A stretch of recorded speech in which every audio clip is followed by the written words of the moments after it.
Dieu est un refuge et un secours. Mais qu'est-ce que cela veut-il réellement dire?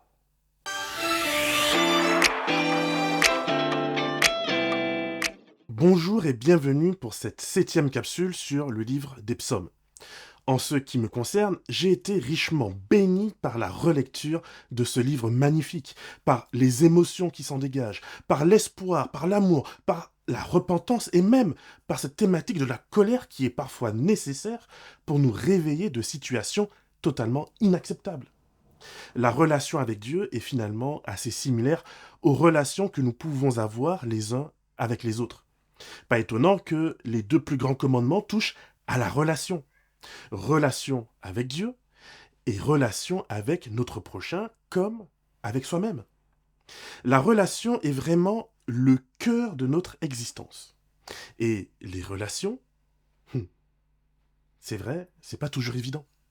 Particulièrement lorsqu'il s'agit de faire confiance, lorsqu'il s'agit d'accorder sa confiance à une situation ou à une personne, particulièrement.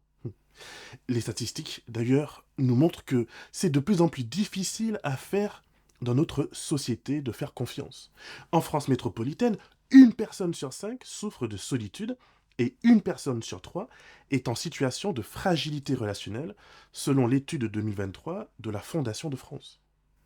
Malheureusement, même dans nos églises, le sentiment de solitude persiste.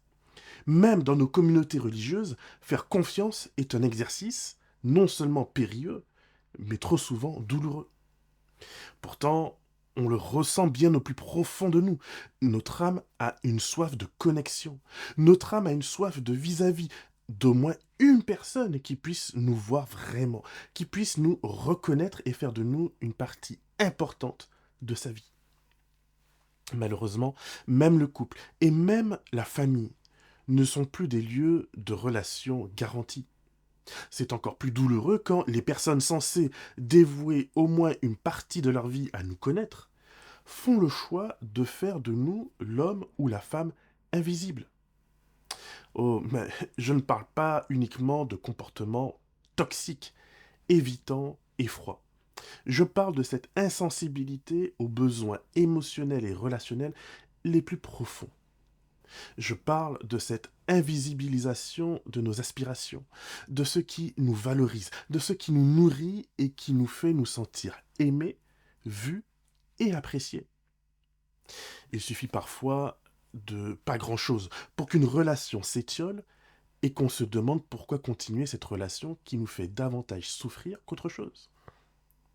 Mais bien que tout cela soit vrai, dans le domaine matériel, émotionnel, c'est aussi vrai dans le domaine spirituel.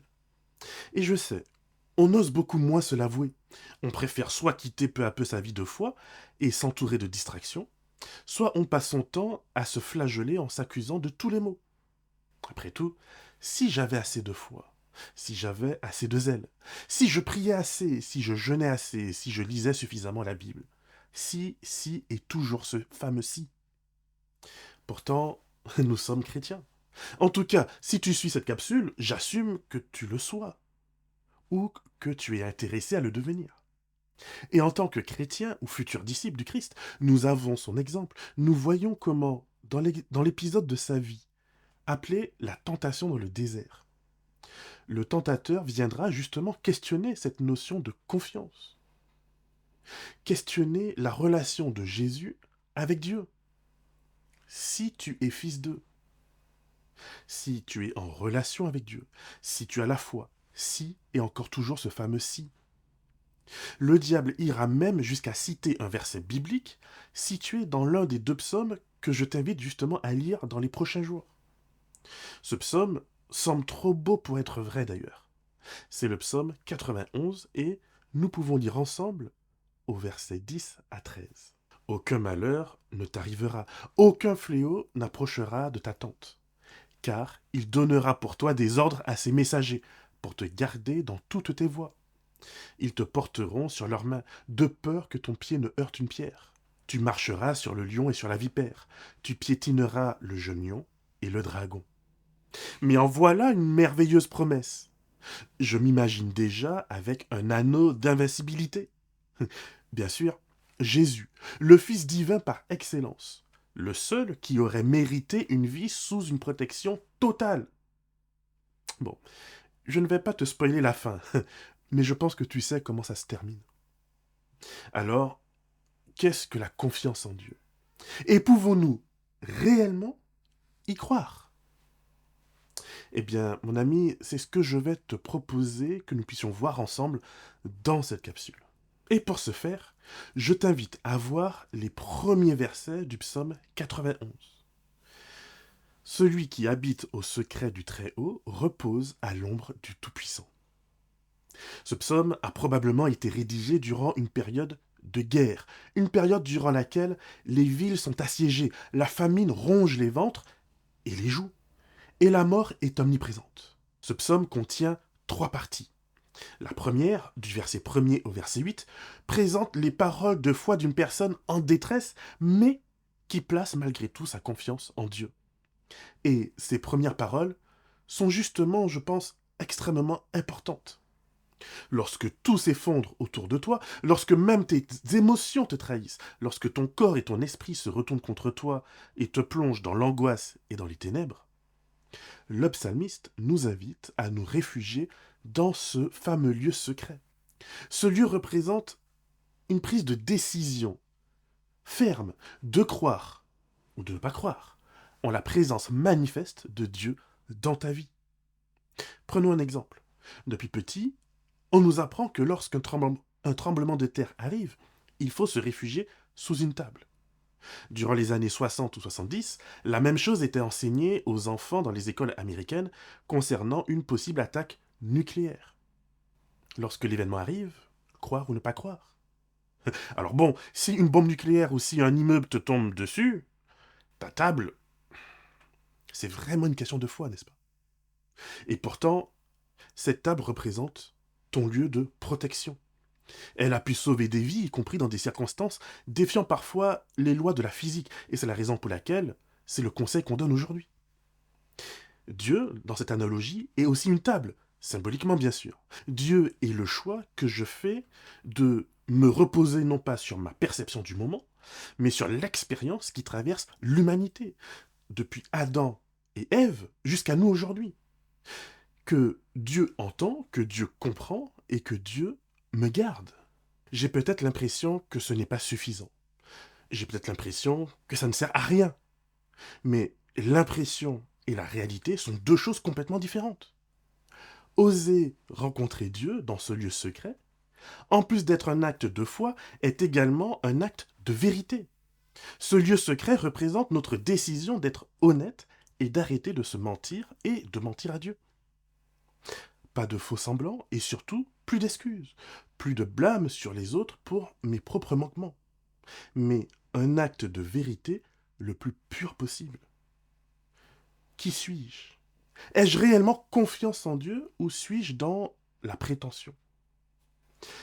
Les Anglais ont une expression que j'aime beaucoup.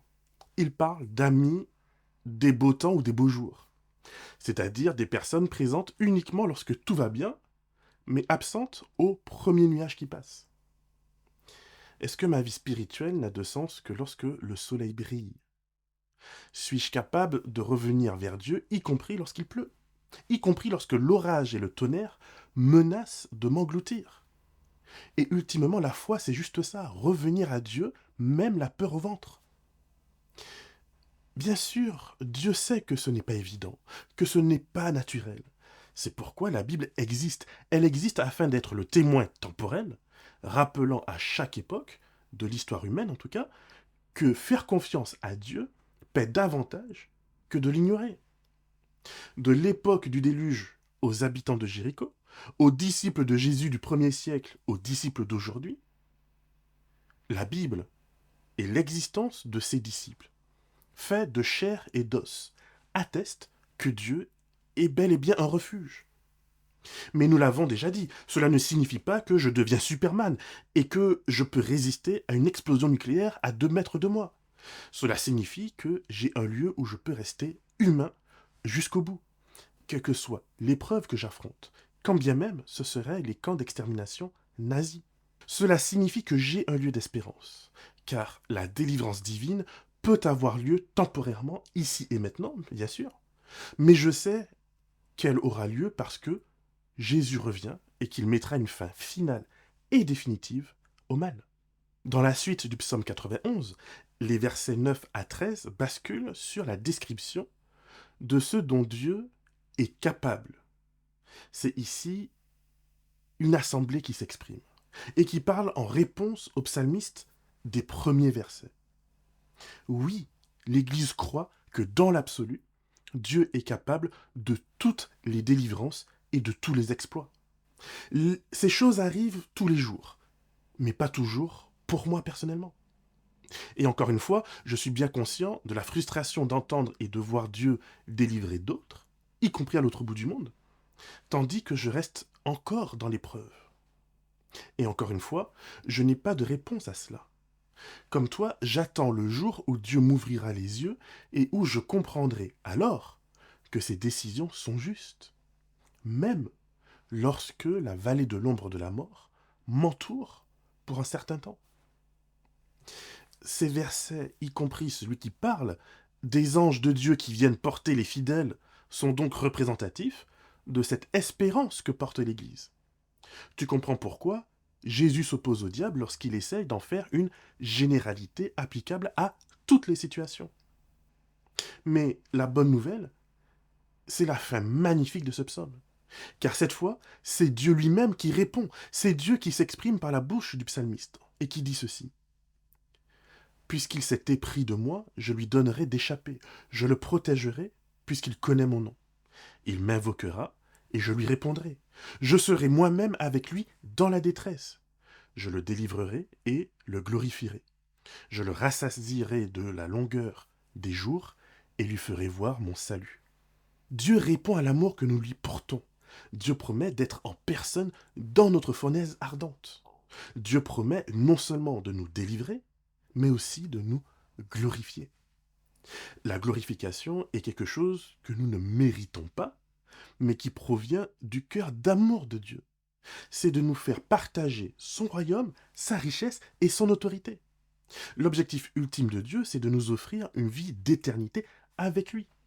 Mais la réalité aujourd'hui, c'est que le temps de Dieu n'est pas le nôtre.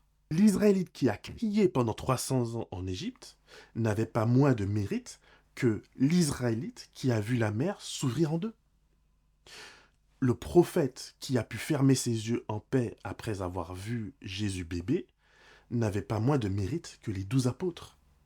Bien au contraire, la foi n'est pas moins efficace ou moins sincère lorsqu'elle s'exprime dans un temps où Dieu patiente, ne voulant qu'aucun ne périsse, mais que tous soient sauvés. C'est la foi du temps de la patience de Dieu qui rend possible la foi du temps de l'action de Dieu. Le deuxième psaume que je te propose de lire dans les prochains jours, c'est le psaume 23. Il est bien connu et donc je ne dirai que quelques mots. Là encore, lorsque le psalmiste dit « L'Éternel est mon berger, je ne manquerai de rien », il a bien conscience, lui qui n'a pas vécu du temps des supermarchés, qu'il ne s'agit pas ici de n'avoir jamais faim ou de se rendre compte qu'il faudra peut-être reporter ses vacances ou prendre moins cher, faute de budget. Ces deux psaumes mettent en lumière la fidélité de Dieu, qui reste présent à nos côtés même dans les épreuves, qui continue à nous diriger même dans le doute et dans le désespoir. Et oui, ce Dieu qui nous offre son réconfort du moment où nous restons attachés à lui.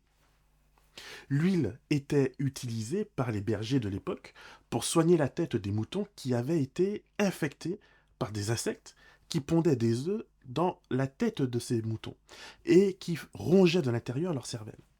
Alors je sais, Burke, mais attention, dans la Bible, l'huile symbolise aussi la présence du Saint-Esprit. Et oui, je crois que nos têtes aujourd'hui sont tout aussi rongées par des mensonges, par des angoisses fausses, par des préoccupations que le diable s'efforce de mettre devant nous pour pouvoir nous détourner de l'essentiel. Et le même Dieu est pourtant encore aujourd'hui à l'œuvre pour nous sauver de tout cela, pour nous conduire sur les sentiers de la justice et pour nous poursuivre justement par cette fidélité et par cet amour. Voici le Dieu qui nous appelle encore aujourd'hui et maintenant. Voici le Dieu qui nous invite à une relation avec lui, même imparfaite. Voici le Dieu qui nous aime. Et j'espère que mon ami, tu garderas ce message cette semaine. La Bible nous dit qu'il y a un temps pour chaque chose. Et c'est vrai. Il y a un temps pour questionner, un temps pour douter, un temps pour déconstruire. Mais il y a aussi le temps de la foi, le temps de la confiance et le temps de l'abandon. Je ne peux pas faire que l'un ou que l'autre. Autrement, je me perds. Mais je dois décider. Lorsque ma terre se met à trembler, que vais-je faire? Lorsque la bombe nucléaire à laquelle je ne m'attendais pas me tombe dessus, que vais-je décider? L'épreuve, vois-tu, nous révèle qui nous sommes vraiment, au fond de nous. Ce n'est pas anodin que notre société actuelle, basée sur le mensonge et sur l'irréel, craint autant les épreuves. Ce n'est pas un hasard non plus si même dans nos églises, les discours sont si fermement anti-épreuve. Ils sont aussi de plus en plus anti-réalité. Nous préférons vivre dans un monde virtualisé où nous pouvons porter ce masque d'hypocrisie toute la journée. Mais la réalité, c'est que la vie est faite d'épreuves. La vie est faite de défis. La vie, tôt ou tard, me place face à un miroir et me montre qui je suis. Il ne peut pas y avoir de véritable relation sans sincérité. Et je pense qu'une partie de la crise de la solitude qui nous touche si sévèrement est en partie motivée par ce refus de sincérité, ce refus d'authenticité avec soi et avec l'autre. Plutôt que d'oser apparaître avec nos défauts, nous préférons les masques d'Instagram et les maquillages de nos applications. Être authentique avec soi, avec Dieu, oser entrer dans ce lieu secret, ce lieu que personne ne connaît à part Dieu et nous, que nous apprenons à découvrir, ce lieu de sincérité où le mensonge n'a pas sa place, ce n'est pas évident, vraiment pas. Pas évident de se contempler avec ses défauts, avec ses limites et avec ses peurs. Mais c'est pourtant la seule condition d'une rencontre sincère, authentique et surtout de confiance avec Dieu. Que le Seigneur te garde et te bénisse et qu'il fasse de toi une source de bénédiction pour l'éternité.